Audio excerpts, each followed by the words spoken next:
طلحہ نے کہا اگر خدا نے اسے سمندر کے ہواداس سے محفوظ رکھا ہوا تو اتنی دیر تک اسے واپس نہ آنے کی وجہ یہی ہو سکتی ہے کہ وہ کہیں جہاد پر چلا گیا ہے۔ عبداللہ نے کہا آج مجھے دلیپ سنگھ نے بتایا ہے کہ یہاں سے کوئی 30 میل کے فاصلے پر مال بردار کا ایک جہاز غرق ہو چکا ہے، صرف ایک کشتی 5 آدمیوں کو لے کر یہاں پہنچی ہے۔ طلحہ نے پوچھا اس پر کتنے آدمی تھے؟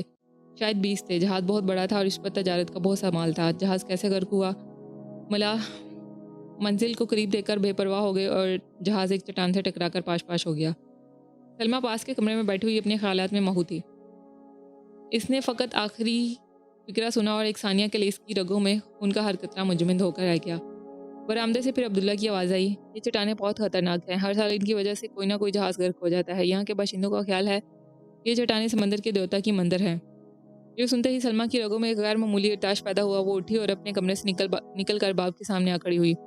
اس کا دہشت زدہ چہرہ اور پتھرائی ہوئی آنکھیں دیکھ کر باپ نے پوچھا، بیٹی تمہیں کیا ہوا؟ کچھ دیر جذبات کی شدت کی وجہ سے سلمیٰ کے منہ سے کوئی آواز نہ نکلی۔ رنج و کرب کی گہرائیوں میں ڈوبی ہوئی نگاہیں یہ کہہ رہی تھیں، جو کچھ تم مجھ سے چھپانا چاہتے ہو میں جان چکی ہوں۔ طلحہ نے حیران ہو کر پوچھا، کیوں بیٹی کیا بات ہے؟